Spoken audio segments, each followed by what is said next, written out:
you have to leave yourself some margin for error. Just because the engine doesn't rattle on the dyno doesn't mean that you're home free to experience the glory of a well-tuned engine. You still want to have a margin of error, and maybe you leave that 20 or 30 horsepower on the table.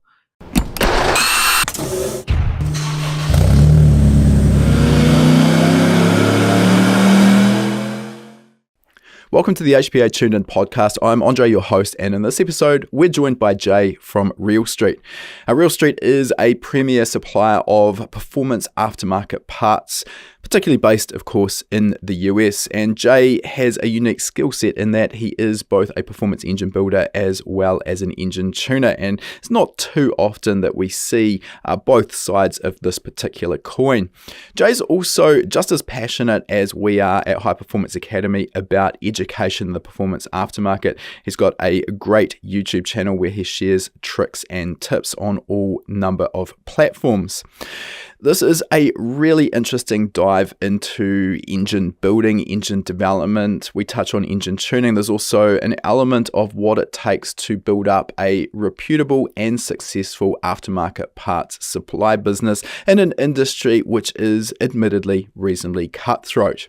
Before we get into our chat with Jay, though, for those who are new to the HPA Tuned In podcast, High Performance Academy is an online training school. We specialize in teaching people how to tune engines, how to build engines, how to construct wiring harnesses, as well as race driving, race car setup, and data analysis, just to name a few. You can see a full breakdown of all of our courses at hpacademy.com/courses, but relevant to today's topic in particular, I'll just focus on our engine building courses. We've got two here that, if you like today's chat, you may find really interesting. The first is our Engine Building Fundamentals course, which, as its name implies, covers the fundamentals behind engine building. You'll learn how the engine operates, the parts inside it. You'll learn about the machining operations that are required. You'll learn about the clearances and tolerances, and basically everything you need to know about engine building that is generic. This is not specific to a individual platform. From here, if you want to go a little deeper and maybe start constructing your own performance engines, and I promise it's not as hard as many of you may be thinking, we've got our practical engine building course.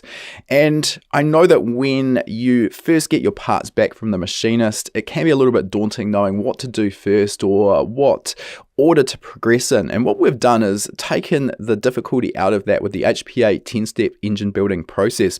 By doing this, breaking the entire job down into 10 bite-sized steps, each of those individual steps is quick and relatively easy to complete.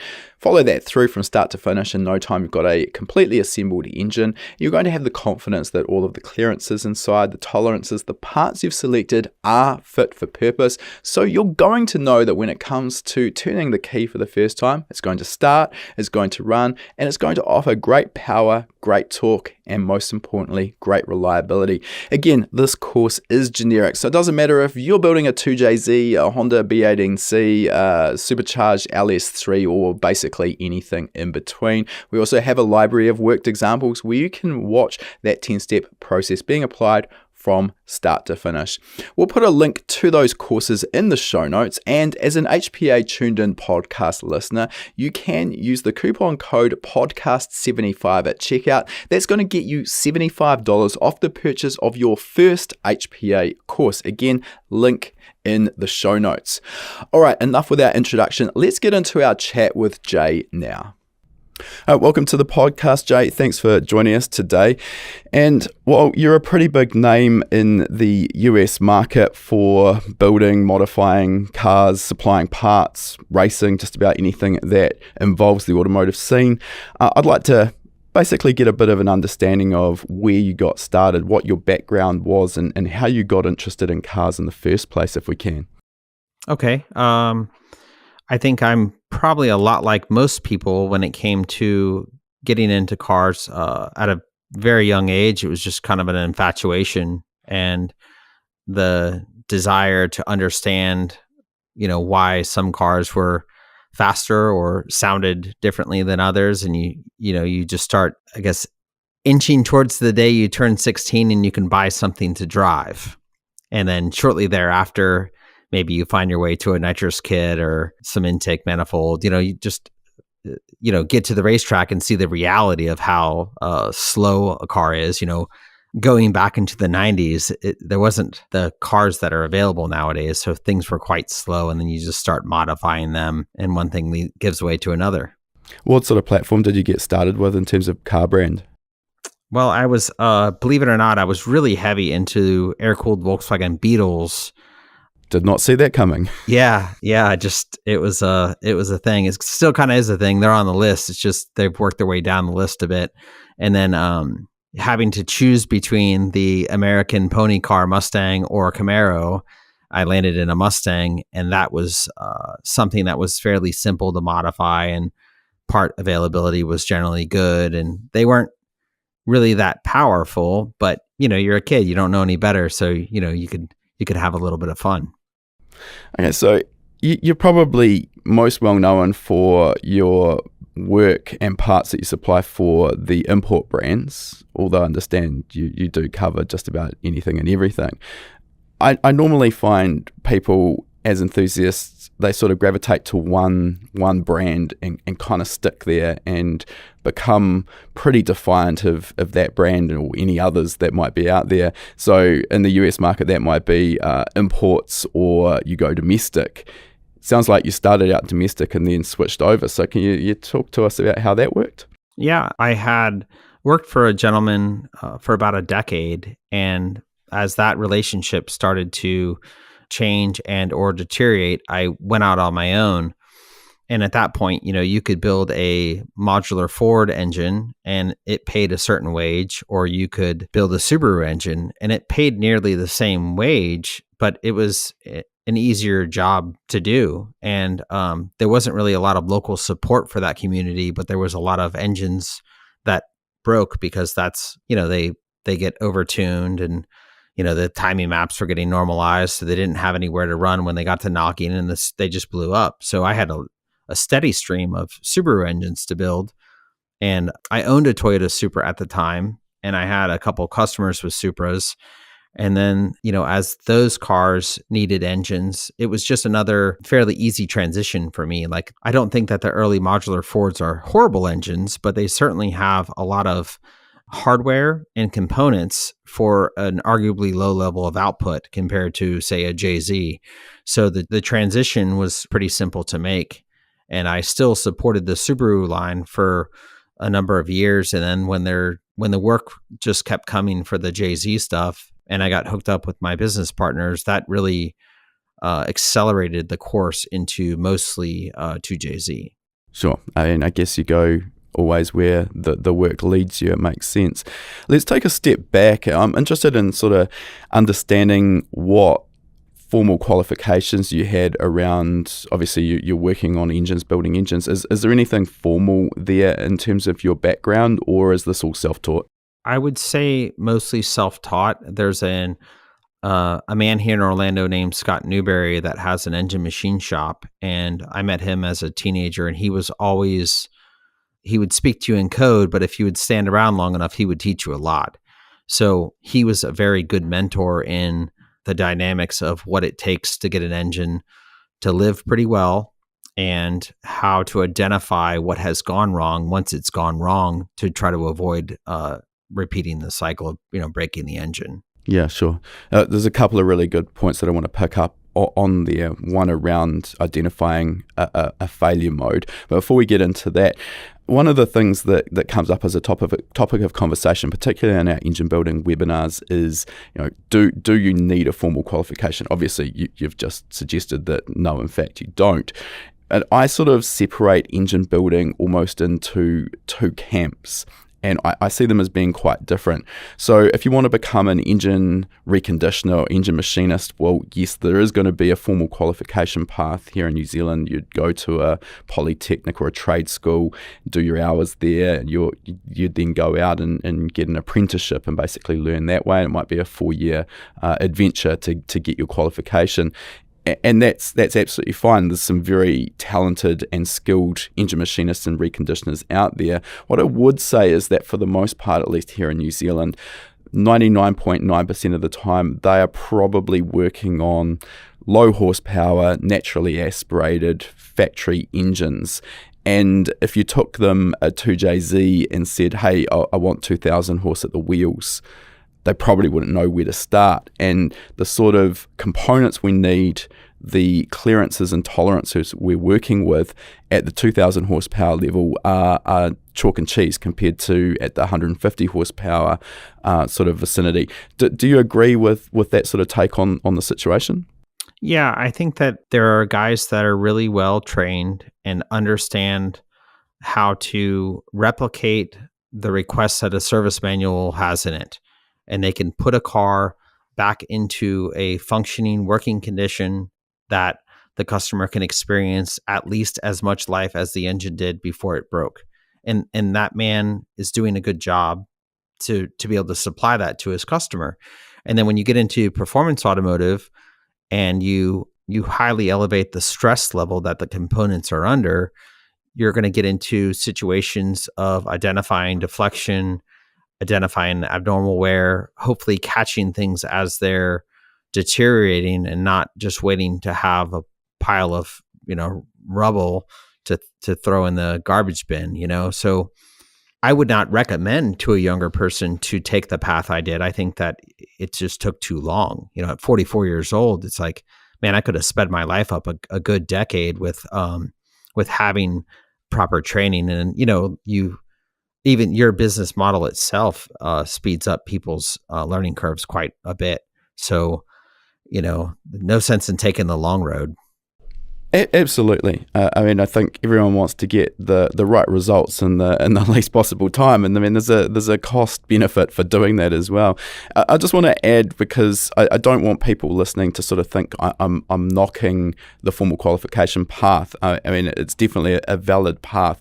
I think what I would say, and what I maybe poorly added was that there's a level of a lack of knowledge still to get from rebuilding those factory engines to building a performance engine. So that's the sort of the bridge that you need to build if you want to get to that level. The other aspect I would say as well, as an engine builder, I don't deal with machining myself. I wouldn't know how to bore and hone a block. I understand the process, but I couldn't physically operate the machines. And as part of that apprenticeship program for an engine machinist, there's a lot that goes into that, and I don't want to take away from that as well. Understanding how to do that work to a high level, a high standard, is absolutely critical for me to actually be able to build a quality engine. And I'm not sure, are you doing any of your own machining, or are you relying on outwork for that? No, I rely on the same kind of group of guys over the course of about the last 10 years. And we're very hand in hand in, I see this, what do you see? And then we say, okay, we're seeing the same thing. What can we do about it? We have a really good team operation in that regard, where as, someone coming into this and going to the guy that you mentioned before, the guy that just does an OEM style rebuild, a customer could really get themselves in a bind because they don't know what to ask for. And then the man behind the counter doesn't know what to give them. Yeah. So I'm very fortunate to have access to the experienced talent that I do to be able to provide good known results without having to do a lot of experimentation. Sure. Now, the other point you mentioned there is failure analysis. And this is something that I've seen a lot of people overlook. And what I'm getting at here is quite often we'll be rebuilding an engine that has suffered some kind of failure. Maybe it's mechanical, maybe it's tune related, whatever that may be. And if you aren't kind of aware and sort of looking outside the box as you're starting to strip that engine, looking for telltale signs, it can be very easy to go through an expensive rebuild, put a whole lot of new components in the engine simply to have it fail again in fairly quick order. And obviously that's the absolute worst case scenario. No one wants an engine failure to occur in the first place, but at least we should be learning from that and ensuring that it doesn't happen again. So I'm interested, what sort of things are you looking for? What are the key sort of signs or telltales you're seeing when you're stripping an engine that has had a failure? Well, if you've caught the failure early enough on, and you may be looking for heat-related failure, if the engine didn't have enough fuel running through it, or if it didn't have a proper a proper strategy to maintain oil temperature and coolant temperature. So there's one kind of failure mode. And then another failure mode would just be from detonation. A lot of these cars, I guess you could say, due to their ignorance, and I'm not trying to sound like I'm putting anyone down because I'm not, but if you don't know, you don't know. So, what you could get away with on a dyno may be very different than what you'll get away with in operation. And you've got to be able to understand, well, maybe on the dyno, the engine made a peak power and did not respond to anything over a timing value. You could say, for conversation's sake, say that timing value is 15 degrees. So you ran it at 15, it made some horsepower number. You ran it at 16, it made the same. You're like, okay, I'll just leave it at 15. Well, the thing may only live on the road, or a racetrack at 12 degrees, so you've got to kind of give yourself some cushion and let the car, live a decent life, which I think that having, my business partner, Gio, he really was an incredible person to work with when it came to finding the limits and being able to walk the line very well, because we would put a car together and he would go run the car the way he operates a vehicle, which is, aggressively. I mean, the guy really just likes to wring them out.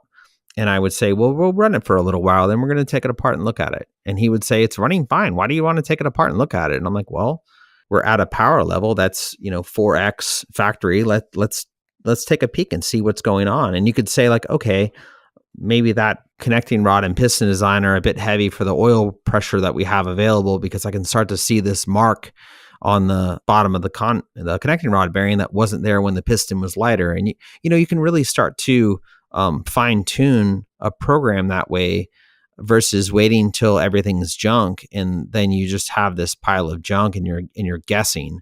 So I think one of the things that really, really helped me was having the opportunity to run an engine and take it apart and look at it.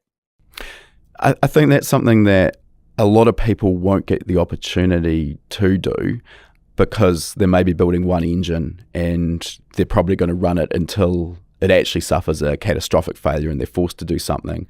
I remember when we were running our 4G63 drag engine program, I mean, nothing at the level of what you're producing in terms of 2JZs, but at the time, because we were getting good results here in New Zealand, I had about 4 or 5 pretty good customers that we were doing the same specification 4G63 engine, and sort of essentially every season we'd get the engines back and we'd go through them and manage to strip them and inspect them, and you do start to see these little signs, like if the engine's starting to beat up on the bearings or something of that nature. You get to pick up on those sorts of things before it actually results in a catastrophic failure. And I'm guessing exactly like you, it allows you to sort of develop and learn from that, and then go the next iteration and make some small changes to help try and improve that. I mean, I think one of the things, not trying to get too far away from where we were going with this, but particularly in terms of engine oil clearance, which is one of the areas where I think a very high performance engine quite often will differ from a factory specification. People hold a crankshaft that's sitting on the bench and everything's nice and rigid and stiff, and you can't really imagine that component flexing much. Likewise, the engine block, everything seems absolutely rigid, but of course, when you're running the engine at 10,000 RPM and punching out sort of 2,500 horsepower, something like that, everything's flexing and moving around. So sometimes a little bit of additional oil clearance over what a factory specification may be might work, but in some instances that may not work. So there's a learning curve that goes into developing an engine for a different level of performance. You'd agree? Yeah, I would wholeheartedly agree with that. For me, I've always seen it in my head as kind of a cartoon with what is going on with the engine as it's under stress. So when you start to understand that, yes, things are going to deflect more, you can open up that oil clearance, but you better have the oil flow available. So what do you have for a pump? You've got to find a balance, and especially if the engine is fitted with a dry sump, then you have a luxurious life when it comes to dealing with oil flow, oil cooling, the quality of the oil flowing through the engine. But if you're using a factory wet sump system and those are your limitations, you have to be able to kind of examine the parts and understand how it's going to live. And until you, as a builder and or tuner, understand how it's going to live, you want to be careful with it, and you're going to take a look at things and see how it's living before you break it. Sure. Just to paraphrase for maybe those who aren't sort of picking up all of the pieces of that last little conversation, essentially what you're mentioning there is, as we increase the bearing clearance, what that essentially does is allows a freer path for the oil that's being pumped into that cavity between the journal and the bearing to sort of flow out the side. So there's less restrictions. So all things being equal, if we just open up the oil clearances, we're likely to see a drop in oil pressure. So we need to maintain a sufficient flow from our oil pump in order to also maintain solid oil pressure, correct? Yeah, you don't have a really good way of measuring oil flow. And if you have an oil pump configuration that isn't suffering cavitation on the inlet side, and your oil in the pan is calm enough to be in a liquid state, then you want to be moving as much oil through the engine as you can. So the pump has a displacement. And unfortunately, for a lot of engines, if you're getting gross over the pump's ability to feed, say it's a gerotor style pump or something like that, where it has a feed timing component to getting the oil in the pump, then opening or changing the oil clearance won't have as much of a positive benefit because you don't have the oil flow. But we're balancing pressure and flow because no one really knows, while the engine's running, where is the oil bump bypass located? Like, is the bypass closed? Is the bypass open? If you could get to where you're moving all the oil that the pump can physically displace, and the bypass is staying closed, because when the bypass opens, then you're just beating that oil up as it circulates. The bypass would be closed. You'd have all the oil flow you'd have available, and you'd have an oil clearance that would accommodate that pump volume, because as the oil is going down the crankshaft, it's carrying away the friction and the heat, and keeping those parts from touching down, because you've got the thing in this dynamic state. You just said 10,000 RPM. Like, if you go back in time just a couple of decades, 10,000 RPM was a pretty tall order. And because the valve train in a overhead cam engine will generally allow you to eclipse the 8,000 RPM mark without any real liability. If you have a pushrod engine and you're trying to turn the thing 8,000 RPM, well, you've got to kind of have your act together, because the valve train will fall out of it. But an overhead cam engine, we could really get to some elevated engine speeds and get ourselves in trouble, because we never had to worry about the valve train, because the valve train is so stable right out of the box. Sure. So we're blessed to have the RPM capacity we do in an overhead cam engine. But if you neglect the oiling system and how the oiling system keeps the engine alive, you could get in trouble in a fairly short amount of time. Yeah, absolutely. I'm interested in your take on oil weights, oil viscosities versus pressure versus the oil clearance. Obviously you've talked about the flow from the pump, which was really the key element there. You've got to have enough flow to generate pressure, but that pressure will also be affected to a degree by changing the oil viscosity. And quite often, at least I've gone heavier in the oil viscosity than an OE specification. Do you sort of do something similar, or what's your take on oil viscosities? I think that the heavier oil is an acceptable patch that we've all kind of come to get away with. Most of these engines, if you have a cam in cylinder head, there's no bearing. You're just riding directly on the cylinder head. Those clearances are generally pretty tight. You could follow the inch a thousandths of journal size. So most engines will live just fine with a number like 2,000ths of main clearance and 2,000ths of rod clearance. Like, that's a great place to start if you are getting into an engine and you don't have a lot of experience with it. I think that the ring package is something that is worth discussing, because those thick oils don't scrape off the bore as well. And you've got to balance the oil weight that it takes to keep the bearings alive under the elevated stress and pressure that you're presenting, but you don't want to have oil so thick that the ring is unable to clear the bore well, because you're balancing lubricating the bore and clearing the bore. You don't want it pumping oil because you don't want to have oil up in your combustion. So that Napier hook oil ring has been a real blessing for us compared to the older style rings. But yeah, I guess you're balancing more than one thing, because you have the ring set and its ability to control the oil. You have the bearing clearance in the bottom end of the engine that's managing your deflection, and you don't want to have so thick of oil that it doesn't pump through the head well. So it's a multi-part balance to be found.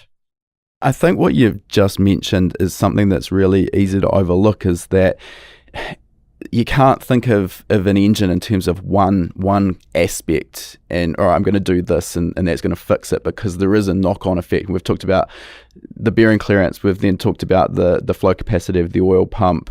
Obviously, the viscosity, as we've talked about, can be used to a degree to gain back some oil pressure that we'd otherwise lose. And then, as you've mentioned there, the knock-on effect of then being able to clear that oil off the bores. So it is important to understand the implications of the decisions we're making when we are making changes. And just because you mentioned the Napier hook style oil ring, any downsides in that style of oil control ring? No, I think that ring is a friend to all of us, because you have a relatively low tension, but the way that it's designed, it has a good ability to, as the piston is going back down the bore, clearing the excess oil off. Okay, and I mean, to be clear, if we're not able to clear that excess oil, we're going to end up with oil migrating into the combustion chamber. You're going to end up with oil consumption.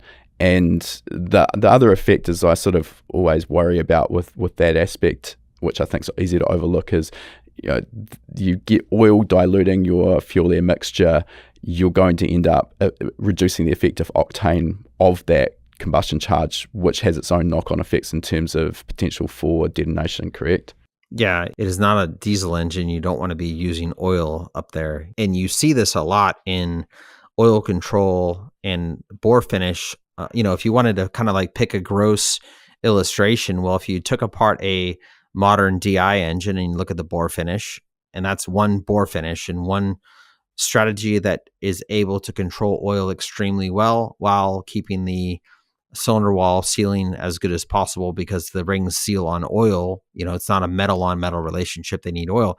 And then if you back that up and go a different direction into like an engine that's running a high volume fuel like methanol, well, the cylinder bore finish would be a lot different, and you would have a different ring approach, because you've got a ton of boost, and you can easily fatigue a ring with high temperature. So you may end up with a harder ring, different bore finish. But to what you were just saying, yeah, it's kind of an encompassing system, to where someone that's just getting into this, that wants to have an engine built or is building an engine, you want to position yourself around some knowledge. That way, whoever is helping you can share their experience, and you're not having to figure this stuff out yourself, because it's not like setting a watch. There's a bunch of things that go on, and you had better have them right, or you're going to incur additional expense to do it more than once. Yeah. Another aspect that just sort of, I think I'll get your opinion on, because it does play into this oil on the cylinder walls, under piston oil squirters. And I've seen two schools of thought on this, which are polar opposites. First of all, for those who don't understand what I'm talking about there, it is exactly what its name implies. Normally some form of little squirter that is hooked into the main oil gallery, and it literally sprays a mist of oil up the bore. The intention generally from the OE perspective is that mist of oil has a cooling effect on the underside of the piston. Potential downsides, as I see them, are twofold. One, we're getting a high volume of oil being pumped up into the cylinder, into the bores, and as we've discussed there, the potential to have more oil on the cylinder walls. The other one and this kind of also plays back into what we've been talking about. There's some volume of oil that is obviously now being sprayed up the bores. That volume of oil is not making its way to the bearings, so there's a reduction in the volume of oil available for supporting the bearings. So yeah, two schools of thought. One school is they're great. They do a good job of cooling the underside of the pistons. Let's leave them in. The other school, no, we don't want them. Too much volume of oil up the bores. We want all of the oil volume making it to the bearings. Let's get rid of them. What's your take on that? I think that it's heavily dependent on whether or not the engine has a dry sump. At Bonneville, for example, you have the engine under high RPM for a long time. You have a lot of oil in the tank, and you have a 7-stage daily oil pump that does a good job maintaining pan vac while pumping a large amount of oil. Well, I want piston squirters for sure.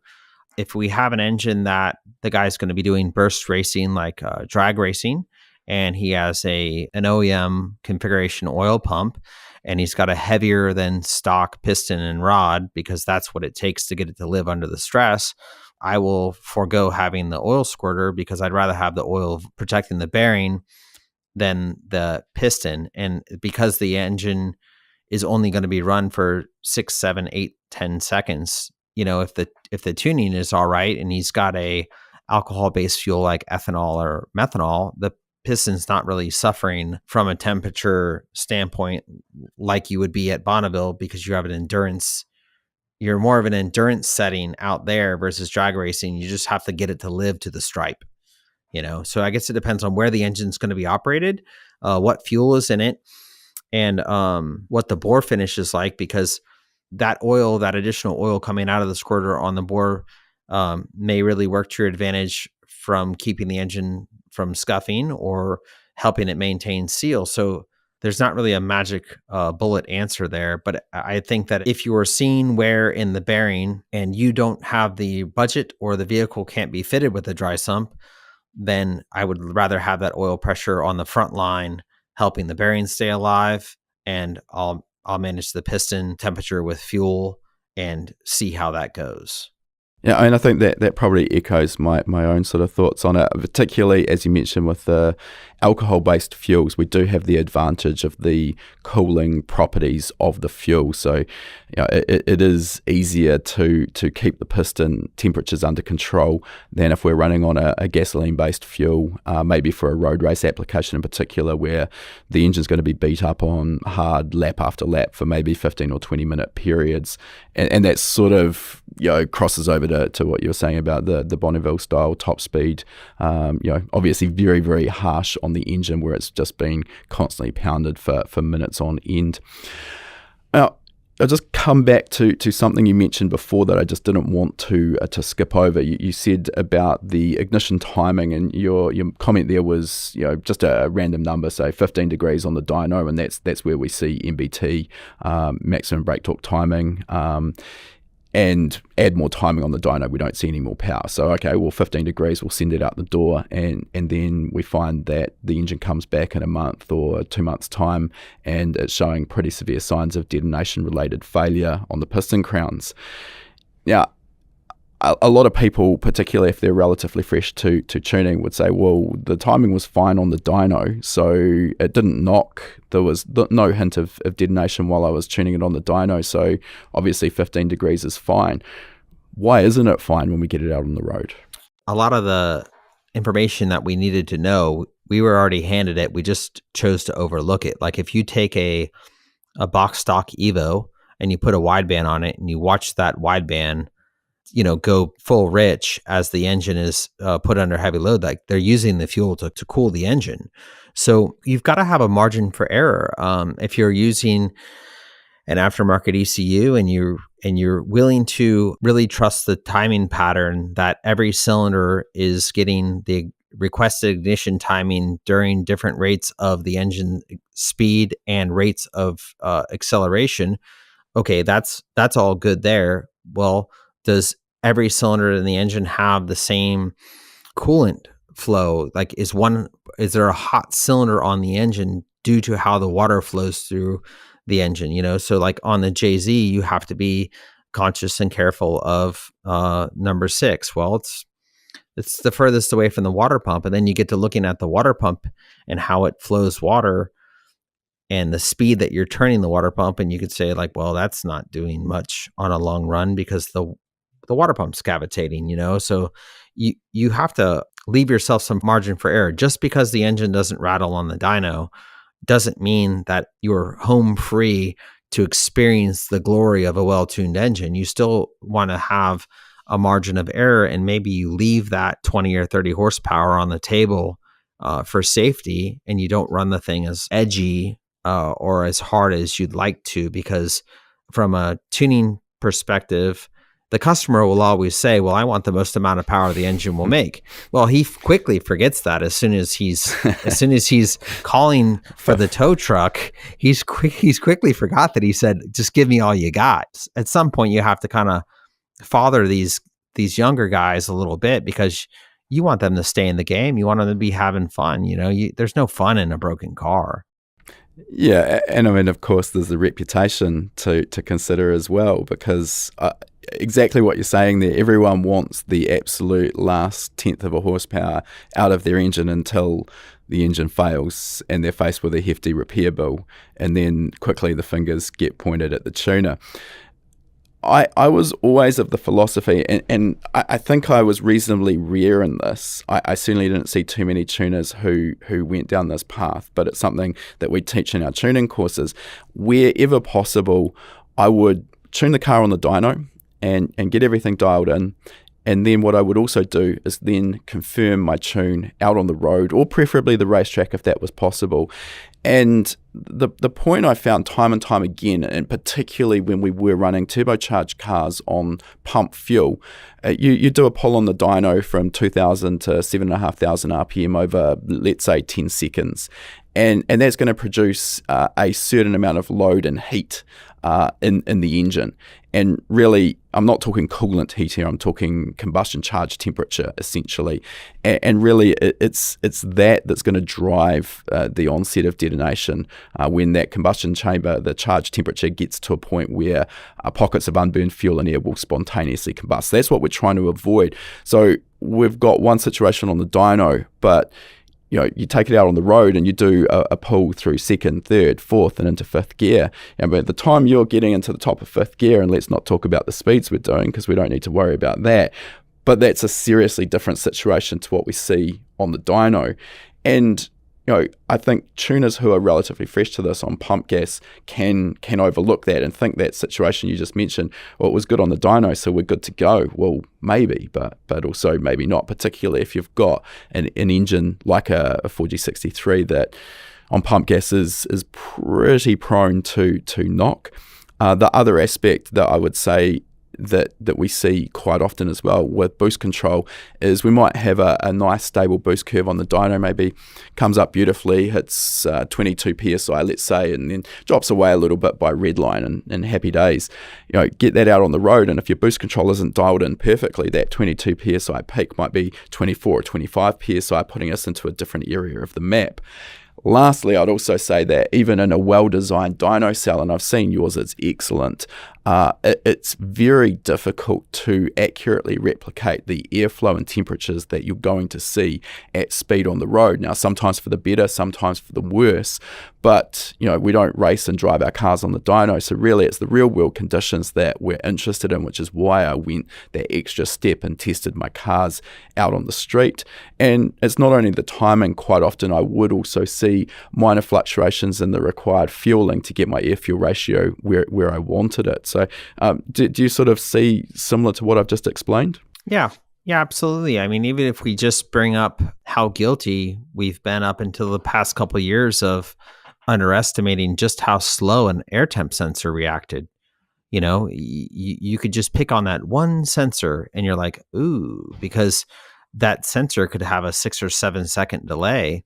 You'll never fully account for that without having good track data and good time. But, that goes back to what I was saying earlier, like you don't want to have the engine that edgy. And from what I've taken away from Bonneville is, fuel is the cylinder's first coolant. The cooling system does its job with the heat once it's happened, but a richer mixture is often your friend. If you have a car on the dyno and you run it at say 0.85 with a little bit of boost, you can tickle that knock sensor very easily. Whereas if you run the mixture down to say 0.75, you could be hard pressed to get it to knock at that richer mixture. So, the engines aren't perfect. The combustion process is not perfect. If you dig through any sort of cylinder pressure data, you can have fairly sustained temperatures, and every once in a while there's a click.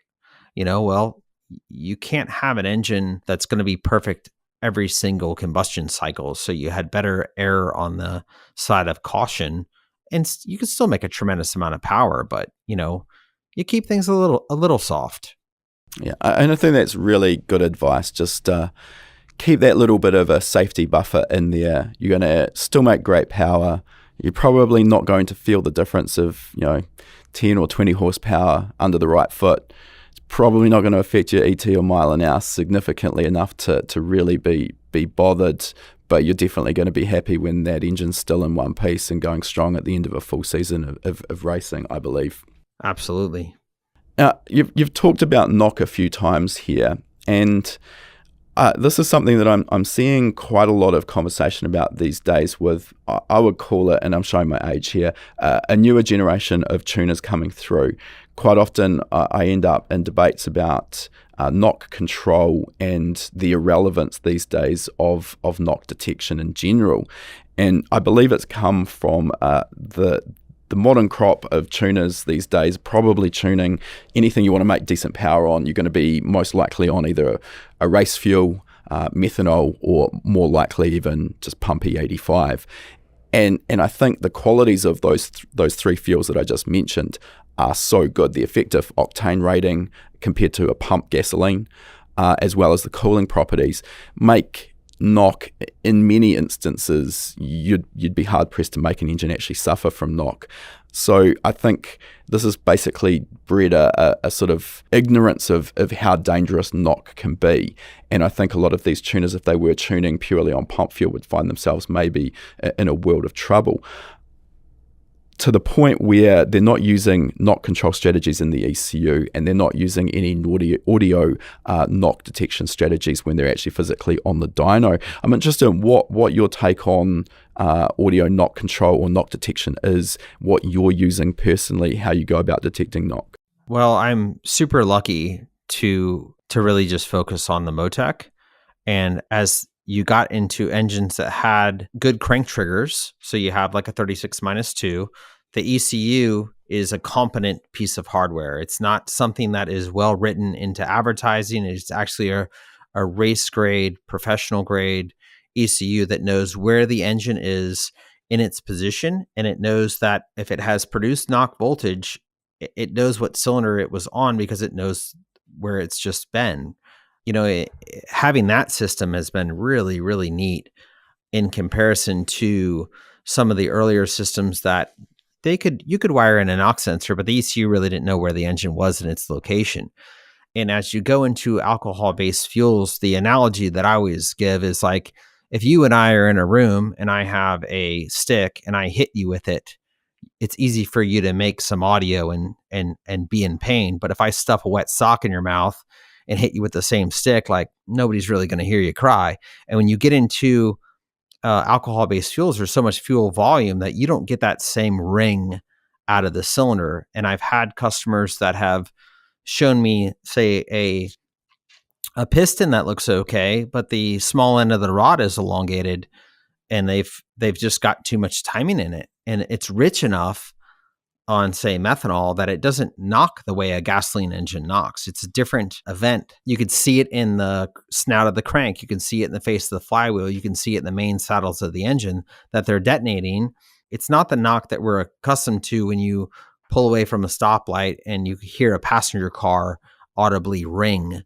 So you have to be able to understand what the fuel behavior is like in that engine, and be mindful of what the engine's actual timing requirement is like. I mean, unfortunately, there's a lot of people that will overtime an engine, and you could I just helped the guy with a dragster not long ago that we're 6 degrees back of where he started, and the thing is faster, and it's not breaking. And his initial response was, yeah, but it made more power on the dyno with the additional timing. It's like, yeah, but it went 600 feet and separated itself, like we've got to take into account all that boost is beautiful, but it comes with some heat.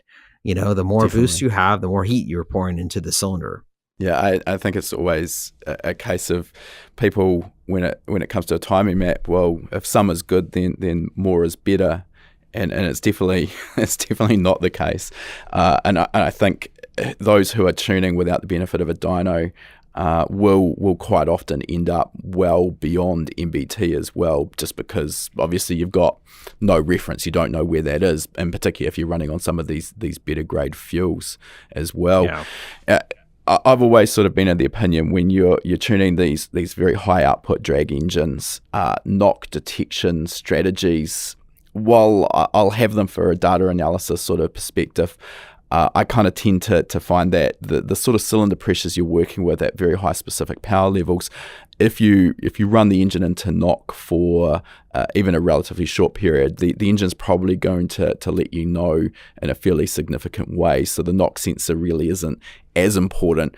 When you're starting to talk pump fuel, as I've mentioned there, moderate power levels, sort of a decent street car, that's where knock is probably, or knock detection in my opinion, becomes a more valuable addition to your ECU. You've talked about the Motec there. These days, most standalone ECUs, as well as OEs for that matter, are including knock detection. And kind of like you alluded to there, I've seen the quality of that just come so far over the decades I've been involved, to the point where very early factory systems couldn't do a good enough job of actually the signal to noise ratio being able to actually detect knock from the background engine noise. So to the point where some of the systems, I think it was early Nissan, actually shut the sensor off above 4,000 RPM, obviously the exact place where we're really more interested in finding knock. And now as time goes past, as you mentioned there, for those maybe who didn't quite pick it up, systems can now do individual cylinder knock detection, so you can actually see which cylinder is knocking. And if you're really sort of on the edge of trying to maximize performance, you'll almost always, at least in my experience, find one or maybe two cylinders that will start knocking a degree or two before the others. So obviously if you're just looking at knock overall, to prevent knock occurring, that brings down the overall timing map that you can run to keep the entire engine safe. But if you've got that one or two cylinders that knock earlier, you can be a little bit more conservative on the timing there, ramp in another degree or so of timing on the other cylinders, and then your overall output comes up while still retaining safety. Obviously here we're sort of also talking about getting towards that edge that you just mentioned earlier we want to stay away from. But there will be circumstances. I mean, I've tuned some restricted production based turbocharged engines for road racing where, to beat the other guy, you absolutely need to be on that edge. And that's where having the control strategies like that individual cylinder knock control really become much more prevalent. Now, I want to just talk a little bit about dynos, because obviously that segues nicely into what we've been talking about so far. And I know that at Real Street you've got a pretty epic chassis dyno setup. You've got a really nice video on your YouTube channel about the setup of that, and particularly the sound deadening. Off camera, before we started recording, you also mentioned that you are just about to take delivery, or have taken delivery of an engine dyno. So I'm interested, first of all, let's talk about the chassis dyno. What is it? What are the pros and cons of that, which you have at the moment? We have a 424 dyno jet. So it's a linked all-wheel drive system that you can run in two-wheel drive or all-wheel drive. The room is really, I can't say enough about the room, and I really wish that a lot of the guys that are doing calibration work for a living understood that the long-term health effects of breathing in the fumes without good airflow. Our room has extremely good airflow, and you could work in the cell all day long and not get a headache. And when I first started, I would do some travel work and stuff, and you could get yourself a 2 or 3 day headache if the fumes were bad enough. That's not good for your body. And if you're lucky, you grow into an old man and you don't want those types of problems to follow you. So the main advantage I feel for our current dyno setup would be actually health related, because I've always got air to breathe in the cell, and the engine's always got air to breathe in the cell. You have I worked in some facilities that you could run the engine 2 or 3 times and it would be down on power, and you walk away from it for 20 minutes and the power's back. Well, it's not that the engine was hot, it's that there's no air left in the room, the thing's eating its own exhaust. External exhaust gas recirculation. Yeah, it's its own problem there. But I think that the problem that we have, if we have say like, what don't you like about your dyno? Well, when you get into high horsepower cars, you have to fight with traction. Like I've made 1500 or so, 15 or 1600 with Supras on our dyno, and I'm able to bring the boost in a fashion that I can maintain traction and produce a number that gets everybody excited. But when you get into much over that, controlling traction is a real obstacle. So you could go to a hub style machine, which then you don't have a traction problem. Although I'm not super crazy about dampening the signature that the engine makes. The dyno jets, if you have a misfire, if you have poor cylinder contribution, you can make a fairly bumpy, ugly dyno graph. Whereas the dynos that I've been on that are, have hub dyno with 4 retarders or 2 retarders, man, you could have some things going wrong with ignition systems, and the dyno sheets just look like they were painted with a protractor. Too much inertia there to mask the an individual misfire, for example. Yeah, exactly. So I think that dynos are incredible tools to have access to. You can save yourself a lot of time. I don't know that there's a perfect brand or perfect scenario. If you said, well, what's the very best dyno you can buy? You'd have to say, well, what kind of work are you going to do? Because for me, if I had small displacement variable cam engines, like if I was doing a modern Honda Civic Type R, I have the wrong dyno for that work, because I can't really get the cam timing and all that stuff mapped correctly, because I don't have a way to hold the engine at 25 RPM and just 2,500 RPM and move the cam around and look at the power output. So each dyno definitely has its own place in the market. Let's just clarify that aspect, because with chassis dynos, we sort of can break them down further into load-bearing or inertia-style dynos. And there's important pros and cons with each. So your dyno jet is what's referred to as an inertia dyno. So there isn't an eddy current brake or a water brake or whatever that allows, as you mentioned there, to hold. Like I want to go to 2,500 RPM. I want to hold that irrespective of what I do on the throttle. And that allows us to move through the map and, as you mentioned there, optimize cam timing or ignition timing. And at the same time, the dyno will have a load cell that then gives us a feedback on torque and power, so we can actually see the magnitude of the changes we're making. So an inertia dyno doesn't work like that. There is no brake, there's no load cell, and instead it's a drum of a known mass and a known diameter. By looking at how quickly it's accelerated over time, they can calculate power and torque. So good for wide open throttle ramp runs, correct? Yes, because of its lack of complexity and inability to fudge the numbers, I think that it's definitely earned its place in the market. It's not an adjustable machine, which, if you page through enough internet tuning stories, you'll find cars with 1,000 horsepower dyno sheets and 800 horsepower fuel pumps, and they have got adjustable dynos, so yeah. Dynos, man, that dyno thing, it could really get into some pillow talk when it comes to comforting someone on how much power they want to see versus what it makes. And, it's a great place to start. The truth will be told at the racetrack, and you could simply just do the math on what the vehicle weighs and what its trap speed is, and then the debates should stop after that. But they never do, though. Well, we're men. We do those things. Coming from running a shop, I really feel the pain with trying to justify dyno figures to a customer who's maybe been built up by an internet forum or Facebook group where everyone is spouting numbers from, let's say, a Dynapack, which we know reads reasonably high, and then you've gone in and run on maybe a dyno dynamics rolling road or a mainline rolling road. And I mean, having experience with both of those dynos, I know for a fact the difference is probably at least in the vicinity of 10%, if not closer to 15, where the rolling road reads lower. So that's pretty heartbreaking. I mean, we've got two numbers that they don't add up. Right. And, it's hard to then go back onto the Facebook group and say to your buddies, like, oh, well, yeah, it actually didn't make 800, it made 700. And you can feel bad about that. The reality is I see a dyno, it's a tool.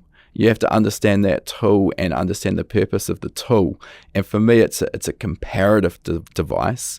I mean, yes, at some point, we need to be able to relate it to known quantities of like this combination of parts I know should be good for X. Where X minus 20%, something's wrong. Obviously, that's something we need to understand. But beyond that, what I'm interested in is that if I do 2 back-to-back runs and I don't change anything, I want the number to be the same. I don't want to be chasing my tail with a 5% variation run to run, because then, well, did the change we just make, did that make more power, or was that the variation? So consistency is critical. Beyond that, I couldn't care less if it's reading horsepower, kilowatts, or fluffy unicorns. As long as I'm getting the same number of fluffy unicorns run after run, I'm going to be pretty happy with that. Yeah, I feel the same way.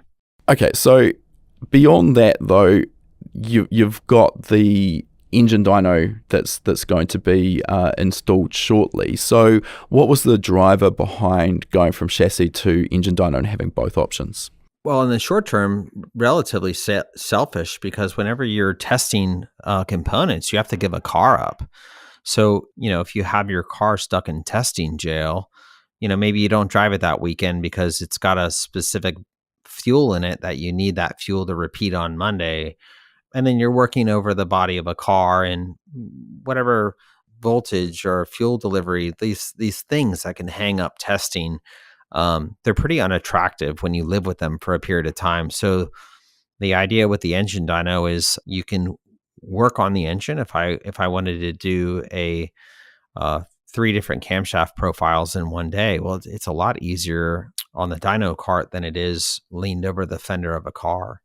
A few years back, it must have been 40 different turbochargers. And at the end, we never even published the data. It was more of just to know and to be able to see how things were going. But, that was a lot of down pipes, up pipes, charge pipes. That's all a cost item. I think that we can streamline a lot of that process with an engine dyno. And that I'm really excited for, because we could be able to provide a tremendous amount of value to the community through testing with the engine dyno versus having to get different cars to test different engines, so on and so forth. Yeah. So it's going to open me up a lot for streamlining the process and being able to test different components without having to deal with the platform of the vehicle itself. Sure. Obviously, having the engine out of the chassis does lend itself to much easier testing of component changes. As you mentioned there, you're not sort of leaning over an engine bay to change a set of cams or something. You've got complete access around it, so that makes perfect sense. What engine dyno did you end up going with? It's a Superflow PowerMark. So dealing with small displacement engines, there's engine dynos that can hold 3,000 or 4,000 horsepower, but they have really coarse control at, with 120 cubic inch engine, or coarse control over 10,000 RPM.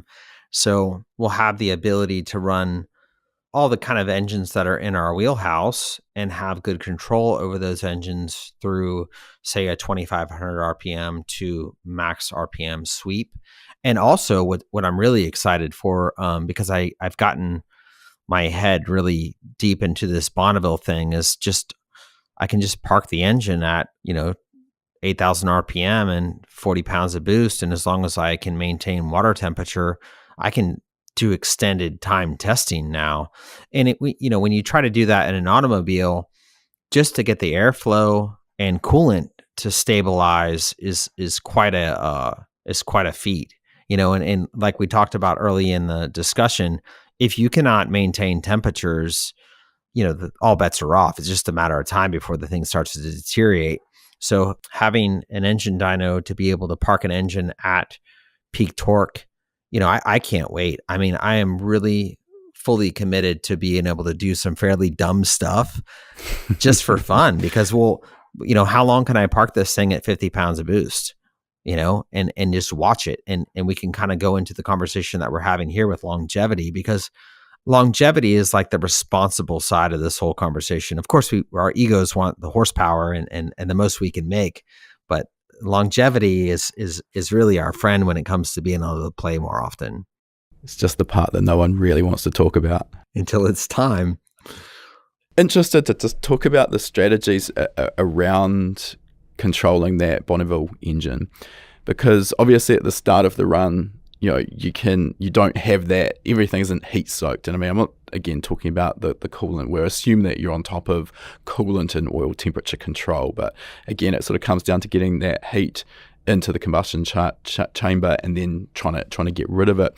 So are you using a strategy, like, for example, because you mentioned Motec, I know they have a function they call race timer, which is essentially the ability to trim just about anything you want based on the how hard the engine's being run, essentially, just to put it in a nutshell. So are you doing anything like that over the course of a run, like essentially starting to richen the mixture to control combustion temperatures, or is it just one size fits all, the tune's the same from the start to the finish?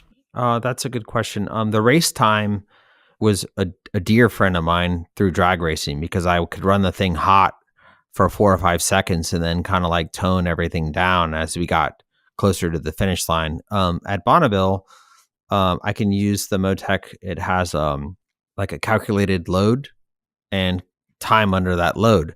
So if the engine is at 8,000 RPM and 50 pounds of boost for 10 or 12 seconds, well, you could have different lambda targets and ignition timing based off of that, how long the engine's been at load, because race time will sometimes get you tripped up if you have a bum start, or if you pedal it. The race time thing isn't always your friend, where calculated load is a really neat thing to do, because you could say like, okay, the thing's been wide open for 45 seconds. What are you going to do about it?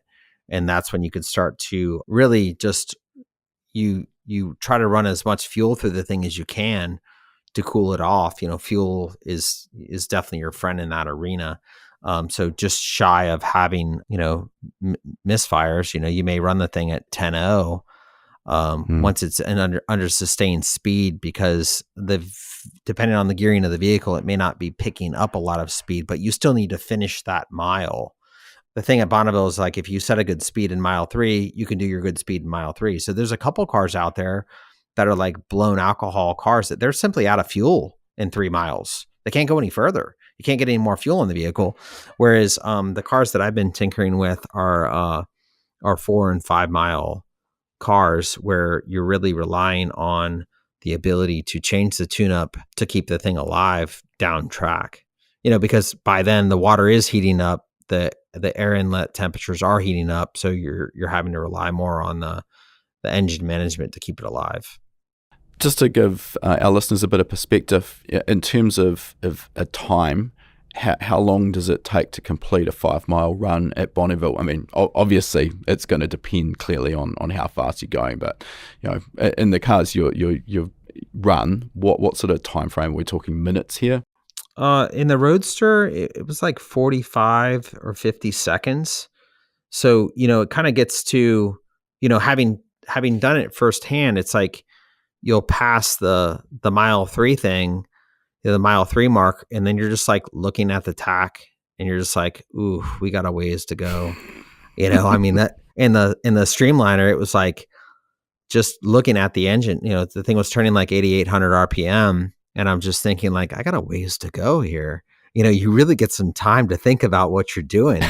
And that car, I had mapped the boost versus throttle. I didn't have enough gearing to go much faster, but I was rolling my foot back out of the throttle because to lower the manifold pressure, because it wasn't going to go any faster. So I'd rather have it sitting at 8,800 RPM and 35 pounds of boost than 8,800 RPM and 50 pounds of boost. I think that's probably where a driver with some mechanical sympathy and understanding can go a Oh long way to keeping God. the combination together. Yeah. Yeah.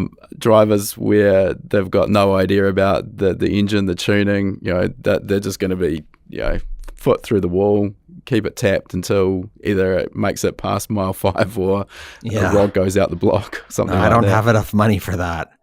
We're compassionate to the mechanical components involved for sure. It goes a long way. I still remember to this day, I was involved in a four-wheel drive drag car here in New Zealand that at the time held the outright world record, and we ran that car at a drag strip in Taupo one time, and I watched it go down the strip, and it had been running, I don't know, 185, 188 mile an hour pretty consistently, and this one run still clicked off a high 7, but the mile an hour was like 156 or something. That's usually a red flag that something's not gone well in the second half of the track. So I came back, and it was the least spectacular failure I've ever seen. No smoke or anything, but we had a look under the hood, and there's oil everywhere, and it had sent it right out through the side of the block. So I'm looking through the data afterwards to try and sort of figure out what had happened, and about the 1,000-foot mark, the rod had gone out the block, and it had just sheared straight through the main oil gallery. So oil pressure just dropped to basically zero. And what I couldn't get my head around is the driver was still at wide open throttle. And I was worried because I'd set up an oil pressure warning on the dash. So it should have brought up a red light to tell the driver there was a problem, and then low oil pressure would be on the dash, and he can back off and try and save the engine. So I said to him, Did you not see a warning on the dash? And he said, yeah, I saw the warning, but I was still beating the other guy. So, let's go. So that's the opposite of mechanical sympathy. Yeah. Right, let's get on to talking a little bit about Real Street, because I feel like at this stage we've completely glossed over that and got lost in the minutiae of your tuning and engine building career, which has been incredibly interesting. But Real Street, for me, has always been an inspiration. I love the level you work at and the quality of your workshop, as well as obviously the products you're providing. Can you give us a bit of a 30,000-foot view of what Real Street is as it stands today? What sort of size is your facility? How many staff have you got, and what services do you offer? We are a really neat group of people. There's one of the partners, Mark, he's got very much a banker's wiring, so he keeps us out of any sort of money troubles. And Gio's just been a very robust sales hustler that, in the early days was doing more than one person's worth of work all the time. And my partner Clay is very much an architect, and he can kind of see that last piece of drywall and where the light fixture is through these transactions, and he's really a special individual. And then my other partner Devin is very much architect also, but he has a lot of the background that I do. So we have a very strong partnership, and it's now past any sort of arguing or nonsense when it comes to it. I mean, we really have a family affair in that department, and then the remainder of the company, it's just upside of 40 people, and we're in 20,000 feet. If you're caught doing the wrong thing, you get walked out. I mean, we've been really careful to not become problematic people in the industry. I mean, we have integrity. Early on in this, it's like, well, if you just want money, you can get money. But if you want to go through your career and not have to look over your shoulder, you're going to have to follow a code of conduct. So I think that one of the things that's really served Real Street well is having a good code of conduct. Yeah. I think that's something that's really easy to overlook, and sadly, I would say is not something that many in the industry live by. I 100% agree with what you're saying, though, in terms of you want to be able to sleep at night knowing that you're doing the right thing by your customers, knowing that you don't, as you say, have to look over your shoulder. At this point in time, What are the services that Real Street are providing? Are you sort of solely part sales at this point, or give me the sort of rundown there. Well, I guess you could say in short, yes, we are mainly a distribution center for automotive parts. The longer version of it is every individual gets a lot of training, and if there is a situation where a customer calls in and that salesperson doesn't have the answer right away, it gets passed up to me. And there's a lot of time. I will invest time in people that are investing uh, time in us. So if we have a customer that called in and we had what he wanted, and he got it, and that's the end of the transaction, we don't really see that as a successful transaction. Like, I would much rather be a part of getting people to the finish line and getting them to say, like, okay, well, I'm sorry we just met and you're 30% into your build. I recommend that we change this now so it doesn't bite us later on, and just really try to offer good advice. Because when I got into this industry, it was really hard for me to work hard, to save up the money, to be misled. So one of the things that I've always wanted to avoid is just taking someone's money. Well, you didn't really do anything for them. The money's going to come and go. You want to be a part of that individual's success. You want to be able to say, like, okay, we helped that guy along. He got closer to his goals. He got to the glory. Because a lot of these guys building these cars, they're regular working guys. Like, I'm a regular working guy. Like, there's dirt on my fingernails. Like, this is how I live. So I don't want to ever be in a position where you're rolling somebody over to see what's in their wallet. Like, we have a real hard line on that. We try to be involved in the process and help people avoid the pitfalls so they can play and play longer. Because what none of us in the industry should want is one-time money. We're a small amount of the total population. Like, the jokes that you hear in New Zealand, the jokes that we would see if you and I went to Mexico and we went and helped some guys down there, it's the same jokes, the same car guys. We want to keep all these guys in the game, playing the game, having a good time. So try to have a very thorough approach on what does their project need, how can we do it in digestible bites, and how can we be a part of their success. And that's, I think, really helped the long-term success of Real Street, because we're much more into building long-term relationships than we are just a single transaction. I think that, again, is something that is very rare. Obviously, a lot of shops out there, all they're interested in is the dollar signs. And if you've got a thorough understanding, as you do, of what goes into a build and what parts are going to be required, it's always, this is exactly what we did through my old business. When a customer came in and said, this is my goal. And the problem was often that their goal was probably a $50,000 goal, ultimately. And they had no idea that it was a $50,000 goal. And maybe at that time they had a $10,000 budget, or maybe it was a $20,000 budget, whatever. Everyone's obviously got a budget.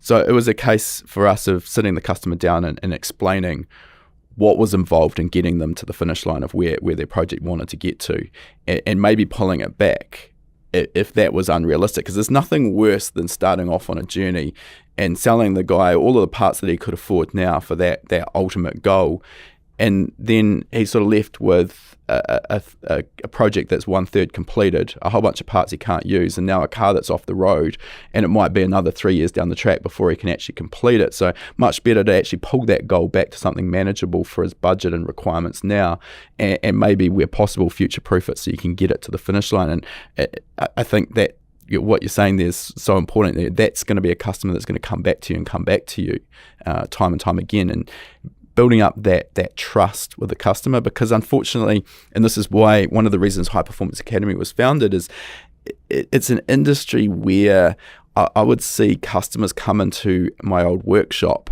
and we'd never met them before, and we had a good reputation, and you'd sort of almost see them come in through the door expecting that they were going to get shafted, because that's the expectation across the wider industry. There's so many snakes in the industry, and you sort of had to build up that confidence and trust bit by bit, and you'd sort of see them turn around at the end, and sort of, they would fully trust and embrace what we were offering them. So yeah, I think looking at the long term goals of the customer, so important in making your own business long term successful as well.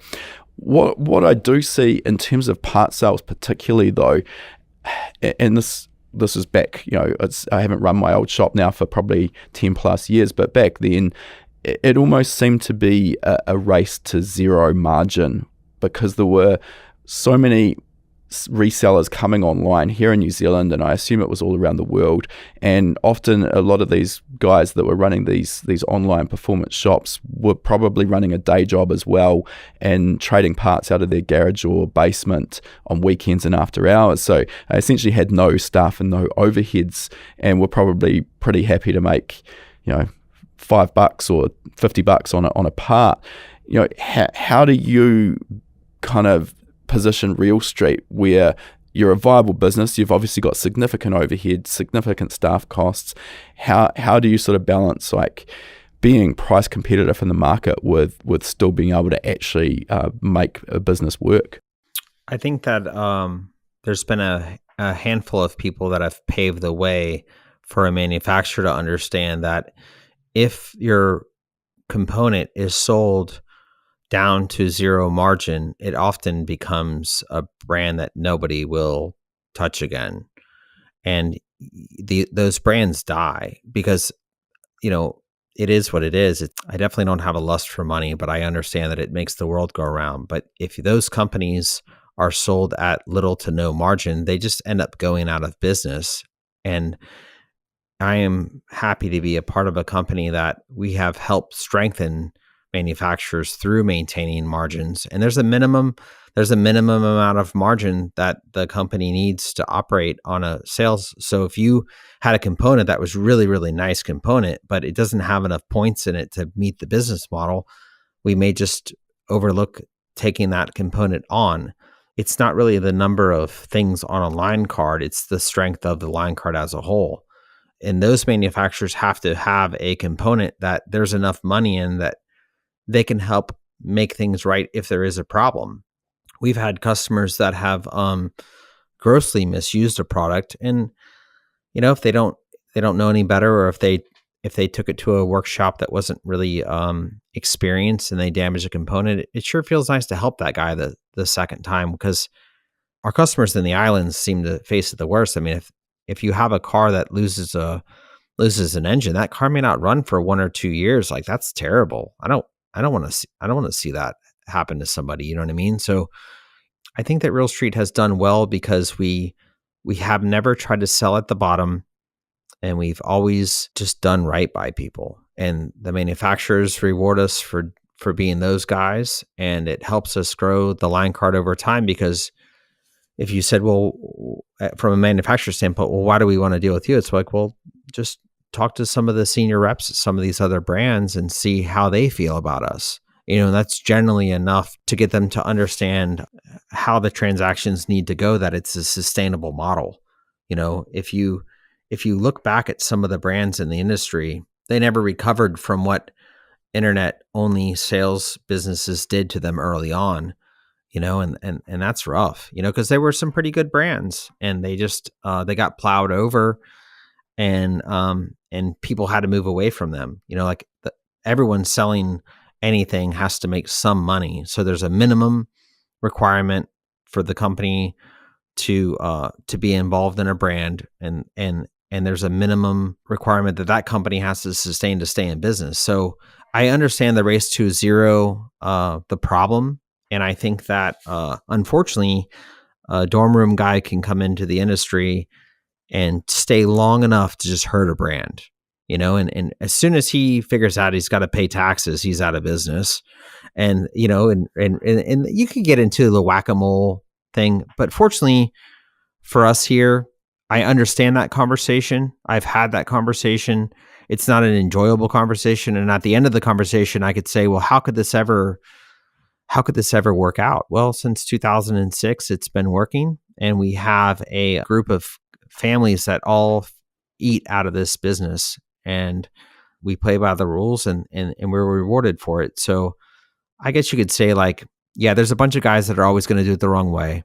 I don't think that's ever going to change. Right. So, that we could focus on the bad side of the conversation, or we could focus on the upside. And the upside is like, you, me, and anyone else that's doing it right, we're very lucky to have careers that we're passionate about, and have easily found common ground to have discussions because we're both into the same things. Mm. I think there's a couple of points I'll add in there.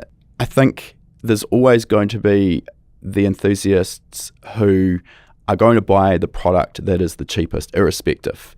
And I mean, I've experienced that sort of customer, and generally that mentality crosses over to everything they do with their builds. And I've been involved in a couple, and I'll tell you, they just never work out well. And it kind of comes back to what we were talking about before as well. At the end of the day, that job goes poorly, not because of anything you as the parts supplier or the workshop have done, or the tuner, whatever it may be, has done. But inevitably, the finger gets pointed when things go wrong, and that affects your reputation, which can really be hurtful.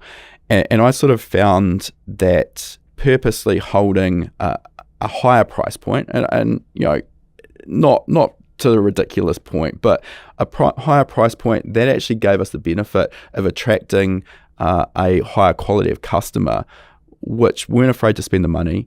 We also, and this is exactly what I see with Real Street as well, you've already mentioned, you've got the knowledge and the ability to advise properly the customer on what they want for their particular project. So they're getting the right part, and they might pay a little bit more for it than if they went internet shopping and literally just tried to find the same part number for the lowest price. But I could almost guarantee that spending that little bit more upfront is going to save them compared to going to just buying the cheapest parts they can and then finding out the combination doesn't work for what they want. So that advice, that knowledge, that experience, I mean, you can't replicate that for the pop-up dorm room reseller. So there's definitely that aspect, which kind of like leads me into your own social media channel. So your YouTube, you're obviously pretty active there in terms of your education around the parts you sell and projects. So how did that come about, and how pivotal has that been on Real Street's success? I think that it's been extremely helpful to be able to share knowledge. And at first it was a little weird, because if you hand someone this recipe that you've worked hard to earn, you may feel like, well, how will I eat if I give away the craft? And my career has been a testament to, like, there's plenty to eat, and I can help people, and I can't claim to know everything, but there's a good amount of stuff I know about cars, and I can share that with someone. And if it helps get them to the glory and the reward of their build, well, that's pretty rewarding. So being able to put information online, and I mean, heck, just until probably last year, I didn't even have to deal with the people that live in the comments section that are negative. Like this past year, we had these guys, they got so upset about one particular subject. And I just looked back and I was like reading the comments. I'm like, it's a good thing the comments are a real place in life. I mean, it was like, ew, guys.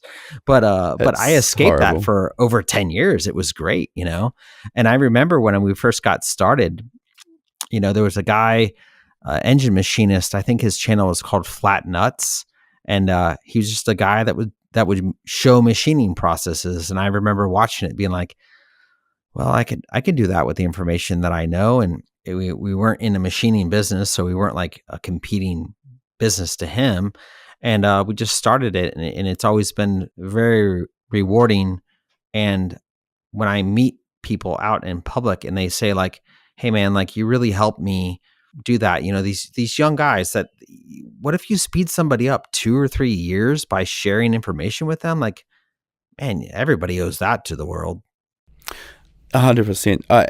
I mean, we obviously have a very similar situation. So as you're talking there, I'm just hearing so many parallels to my own experience. And I mean, first of all, to the comments section, I mean, unfortunately, that's just the byproduct of social media, regardless what platform you happen to be on. And I unfortunately haven't been immune to it it was probably more like 20 plus years, because we were using Facebook for my old business.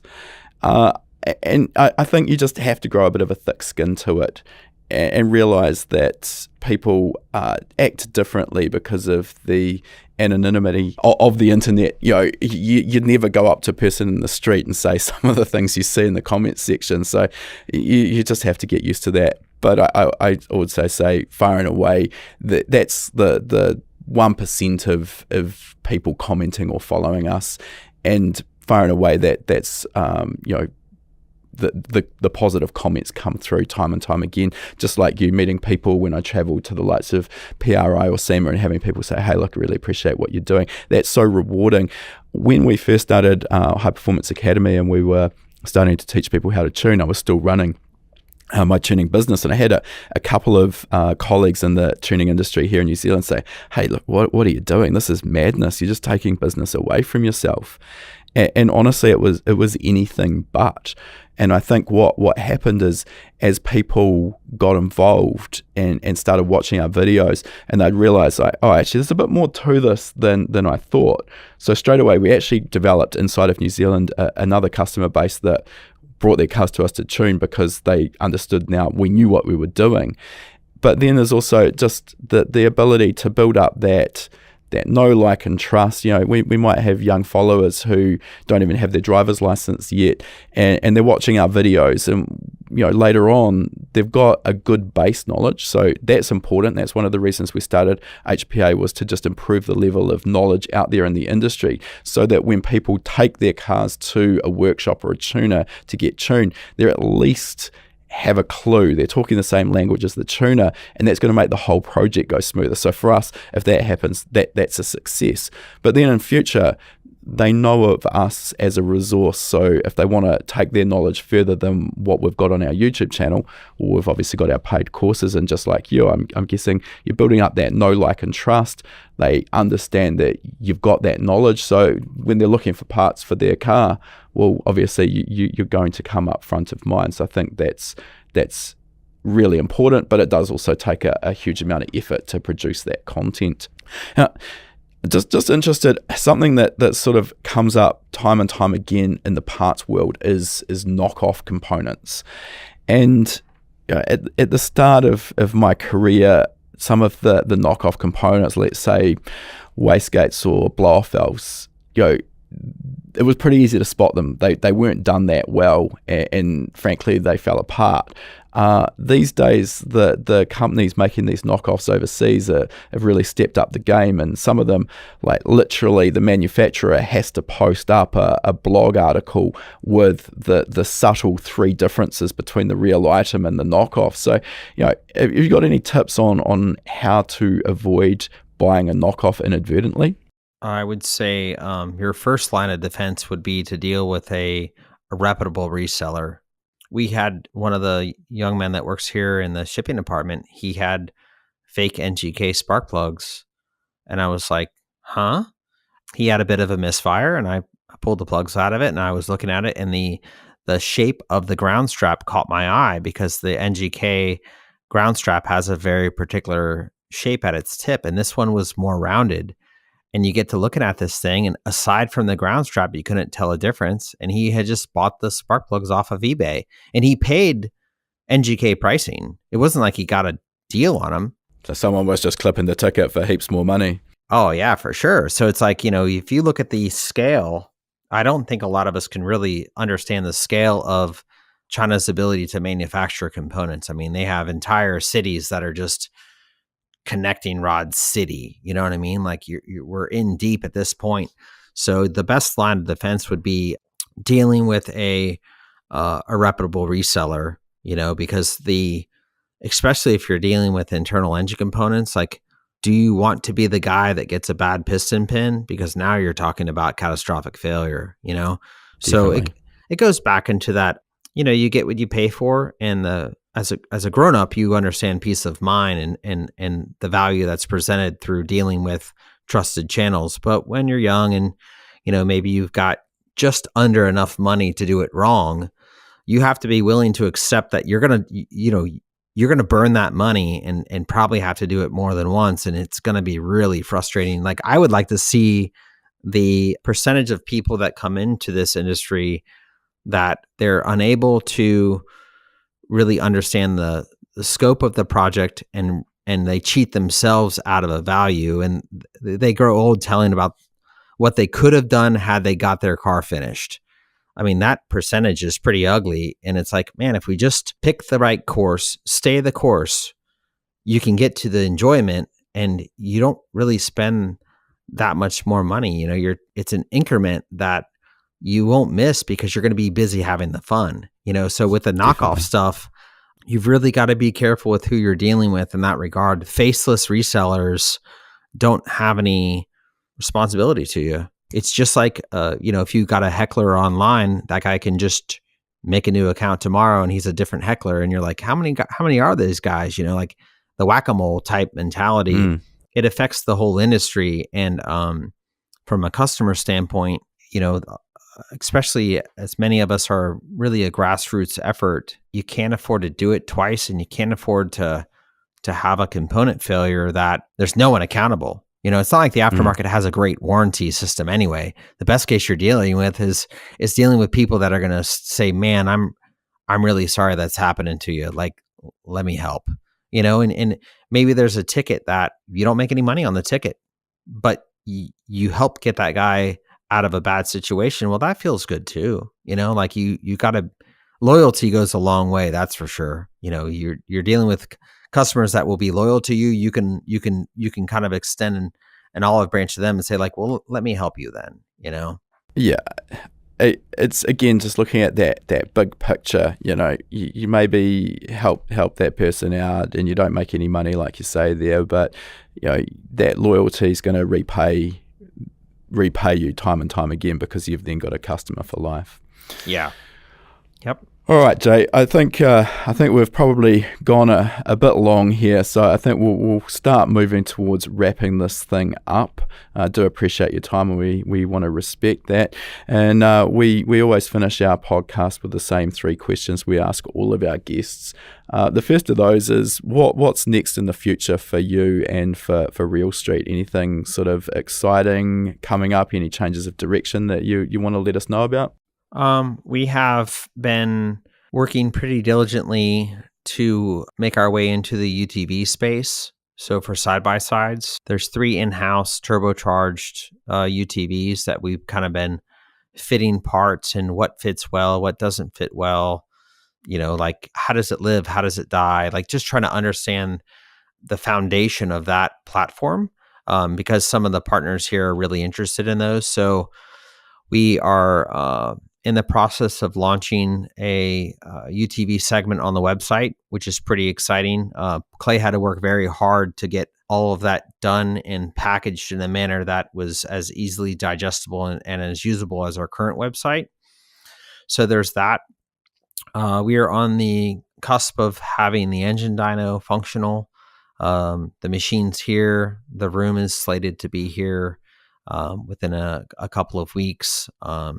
I'm really excited for that because that's going to help me test more products. And then I could probably afford to miss a couple of drag races because I've been really jazzed up about Bonneville. It's something that is really hard to explain to people what it's like until you go, but it's really a group of incredible people, and it's just an incredible venue. And I don't know that it will happen this year, but I really would like to get into the 400-mile-an-hour club and just kind of like understand that the headspace of what your mind goes through while piloting in a car at that speed is something I'm more than a little curious about. So that's probably the bulk of what we got going on. It's exciting times ahead. Definitely, Bonneville also holds a certain attraction to me. Never been there as yet, but it's on my list. So we'll see what happens. Maybe I might get over there and meet you there one year.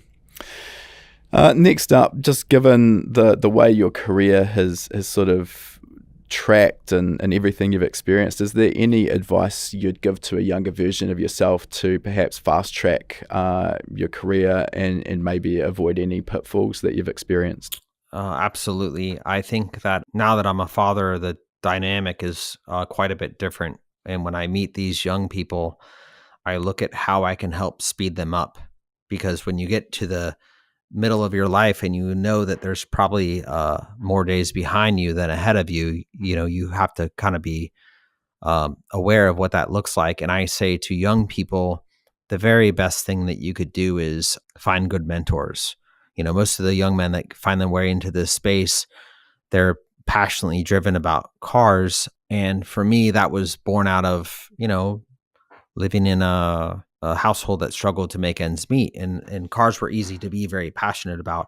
So I think for young people, finding good mentors, find a mentor that has a really good reputation, a long running reputation, and then present a value to that person. Maybe the job doesn't pay good for the first couple of years, but you could learn a lot from that man. There's a certain amount of internship that young people have to really buy into. And I think the pace of the internet has certainly outpaced most human psyches, and we get caught up in it. So finding the good mentors would be the best advice I could give to a young person. I quite often get asked how best to break into the tuning industry, and obviously a bit like engine building, it is a tricky one at the performance level to break into. And just like you've mentioned there, my advice is always try and find a mentor, and so much I'm sort of talking here an existing dyno shop, and maybe you start by offering to sweep the floor and get the cars on and off the dyno, or attend race meetings and help out. Race teams always need help, and maybe it's not going to be paid, but if you're a diligent worker, you'll very quickly stand out. And the people who have been doing it for a long time, I think we generally are happy enough to share and help out that younger generation if they show a desire to actually put in the work, the hard yards, and have a passion to learn. So I think that's one of the fastest ways to get ahead, for sure. Last question for today, Jay. If people want to follow your journey, see what you're up to, how are they best to do so? realstreetperformance.com is the main website. And then we have links from there to Facebook. We're obviously on Facebook. We're on Instagram. The guys here were banging around on TikTok, making some fun videos. So there's the whole social array of platforms until a new one pops up. We're on the major ones now. Yeah, nice. We'll put some links to those in the show notes as well, make it easy for people to follow. All right, Jay, it's been really great to get some insight into your background and Real Street. It's been an honour to have the chance to chat to you, and look forward to seeing you maybe hit that 400 mile an hour mark at Bonneville in the not too distant future. Cheers.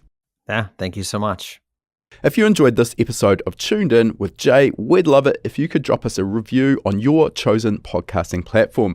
These reviews really help us to grow our audience, and that in turn helps us to continue to get bigger and better guests.